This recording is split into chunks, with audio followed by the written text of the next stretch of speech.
As for relations with Italy and the fact that they are at their lowest point, I confirm my words.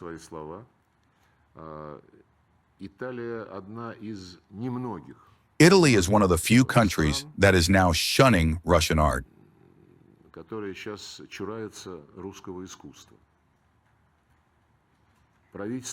The government of the country, or the governments of your regions, in some cases cancel already agreed tours of our opera singers, as recently happened in the case of the tour of Ildar Abdrazakov. Before that, there were several more examples. When stars of world art from Russia were invited, agreements were signed, and then these tours were canceled. You know, I do not want to make comparisons. But the struggle against art is so uncharacteristic of the Italian people.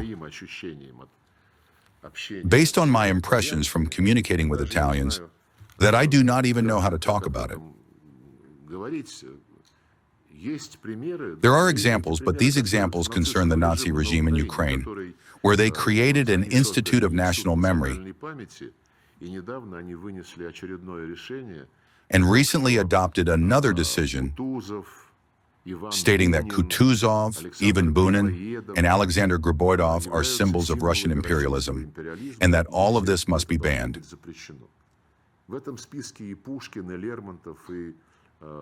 In this list, there are also Pushkin, Lermontov, Tolstoy, and, by the way, even such writers as Ilf and Petrov and Mikhail Bulgakov.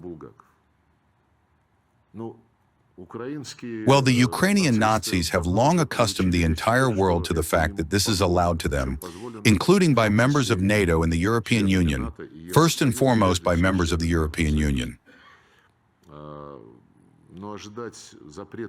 But to expect a ban on art and culture from Italy, I did not anticipate that. At the Venice Biennale, we have a pavilion that we are prohibited from using. And those who own this pavilion rent it out to the public. Last time, when the Venice Biennale took place, its pavilion was rented out. Well, our representatives simply transferred it to Latin American countries. Bolivia was there, in particular. How this correlates with the Italian character, with the Italian attitude to life, and with the Italian rejection of the politicization of everyday normal human contacts, I don't know. And what was the second question? What was the second part of the question?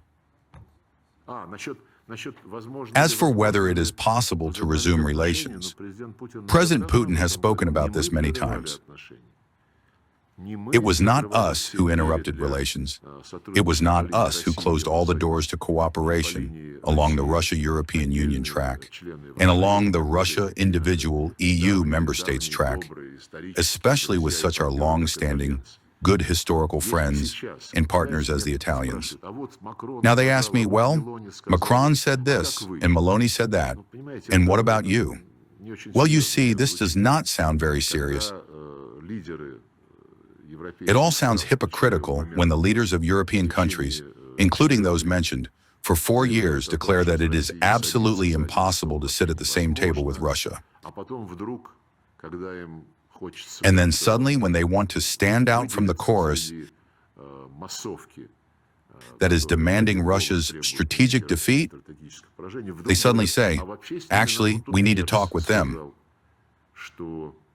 That's where Merz said that Russia is a European country and we need to talk with them. An epiphany. Therefore, to those who want to talk with us seriously, I advise not to speak about this loudly and then proudly look around at the audience. And if there is a serious interest, one should call, as is customary among diplomats, without any accusations, without anything like, I made such a threat, I will talk to Putin. Macron has already announced this once again. Some time ago, I think last year, French President Macron called President Putin. Nothing of what he said in that telephone conversation differed from what Paris, including Macron himself, had said and continues to say publicly. And these, you know, when he, in November of last year, Macron met with Zelensky, well, I couldn't help myself either. Quote from Macron after meeting with Zelensky, "Russia itself chose the path of war. Nothing justified this war, not a single real threat, only fakes. All of this in complete disregard for the truth, under the influence of the reflexes and instincts of a state that cannot come to terms with its history." Well, this is rudeness. This is how they spit on Russia. We, of course, are above this and treat statements of this kind not so much with contempt as with disdain, because whoever it may be, a Frenchman cannot fail to remember the history of Russia.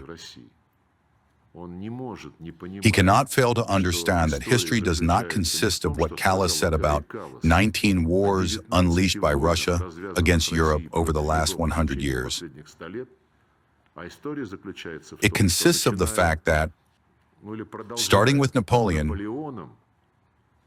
and continuing with Hitler, who put almost all of Europe under arms in order to defeat and dismantle Russia, this is where history begins.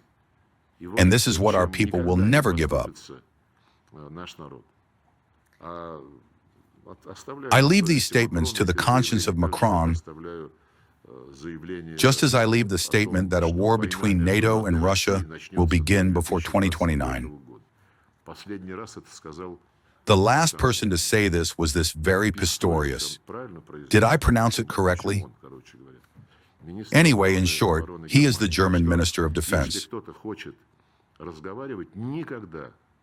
So if someone wants to talk, then we will never refuse.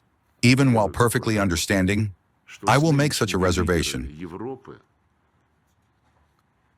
that with the current leaders of Europe, it will most likely not be possible to reach any agreement. They have driven themselves too deeply into hatred of Russia,